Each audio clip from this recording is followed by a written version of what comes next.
Hi, do you have a massage tool that you don't know how to use? Does it have all these gadgets and all these different heads to put on and you don't know how to apply it? Then this video is for you. I can't tell you how many times my patients come in saying, yeah, they got a massage gun, but they don't know how to use it.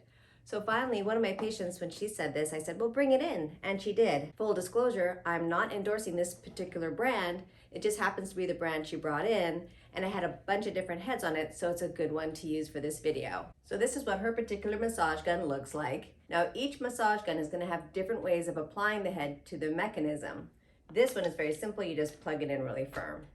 And to turn it on, you simply go to the bottom, click the on button, and you can choose the speeds of it by clicking down or clicking up. And then you can see how much battery you have as well. The first one we're going to talk about is the round head. This is the round head, and because it is round, the surface area of the contact when you put it on a muscle is going to be smaller than a flat head. So it's going to be more pinpoint, but because it's large, it's not going to be so harsh, and because it's soft, this would be a good one to do for big knots and big muscles that are tender to touch.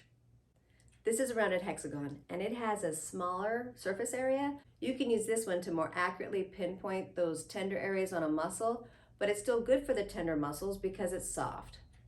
The next one is flatter, so it's for a bigger surface area, making it more tolerable, and it has some shock absorption, but it's going to be more intense than the round head one. The next one is the shovel. It has a long but narrow surface, and this would be good for those bigger muscles that you want to use a sweeping action to kind of get the muscles to elongate if they're like tight from use instead of for knots. You could also use this for lymphatic drainage by going distal to proximal, always sweeping towards the heart, and that'll help drain the lymph from the tissue.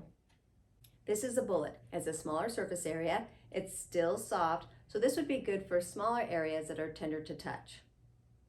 This one's the flathead. It's made out of plastic, so it's harder, so it's going to be a little more aggressive on those muscles. So this one you want to use after you softened up the muscle and you want to get a little deeper. This one's my personal favorite. It's called the Spinal because you can use it on either side of the spinous processes of the spine. It's a really good tool to use for those paraspinal muscles.